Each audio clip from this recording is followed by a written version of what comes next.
Hospital attack جب ہوا تو اس کے بعد جو ہے وہ فوراً سے OIC کا ہنگامی اجلاس بلا رہے ہیں ہم, اور ایسا لگا کہ یہ سب ایکٹیو ہو گئے ہیں اور اب جو ہے وہ کچھ سوچیں گے, کچھ کریں گے. ابھی OIC کا اجلاس ہوتا ہے, پھر سے وہی اعلامیہ جاری ہوتا ہے.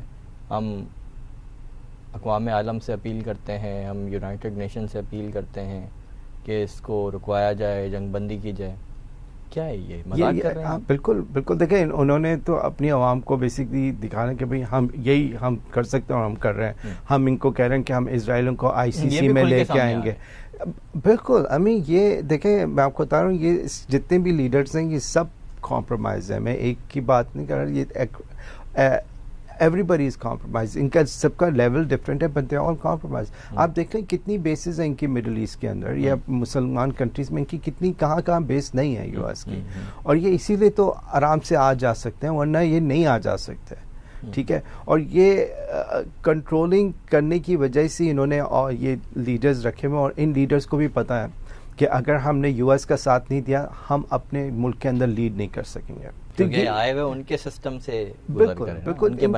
یہ وہی جیسے میں نے آپ کو بتایا نا کہ جب US پالیٹکس کے اندر جوئش لابی اتنی اسٹرانگ ہے کہ جتنے بھی یہ پالیٹیشینز ہوتے ہیں جن کو لگتا ہے کہ ہم ویسے سکسیزفل نہیں ہو سکتے, تو یہ ایک سے ایک بڑھ کے کہتے ہیں کہ ہم اسرائیل کو کتنا سپورٹ کرتے ہیں تاکہ ان کی لابی ان کو سپورٹ کریں, ان کو فائنینشیل اسٹرینتھن کرے, تو یہ پاور میں آتے ہیں, اور یہ جب پاور میں آتے ہیں پھر یہ اسرائیل کی بننگ کرتے ہیں. اس کا ایک بہت ہی US کے پرانے پالیٹیشین تھے, سینیٹر تھے, ان کو بھی ریزائن دینا پڑا انویسٹیگیشن کی ہوئی تھی ان کے اوپر, ان کی وائف کے اوپر, وہ کرپشن کے اوپر. وہ ڈیموکریٹک پالیٹیشینس تھے, آئی تھنک نیو جرسی کے تھے. باب مینینڈیز بہت اینٹائی مسلم, ٹھیک ہے نا, بہت پرو اسرائیل, اور ابھی ان کے اوپر ایک کیس بہت عرصے سے کیسز چل رہے تھے, ثابت ہوا کہ وہ اور ان کی وائف ملینز آف ڈالرز کی کرپشن میں انوالو تھے. رائٹ. اور یہ پرو اسرائیل لابی ان کے ساتھ بہت عرصے سے کام کر رہی تھی.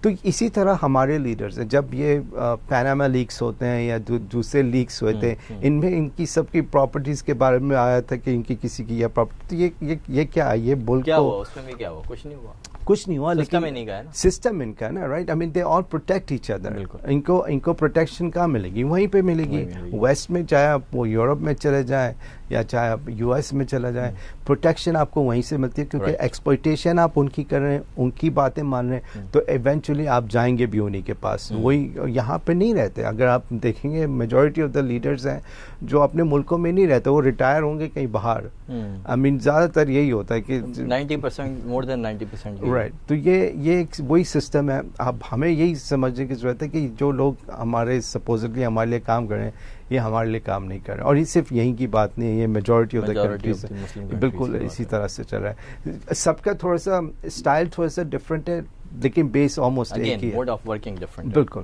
بالکل.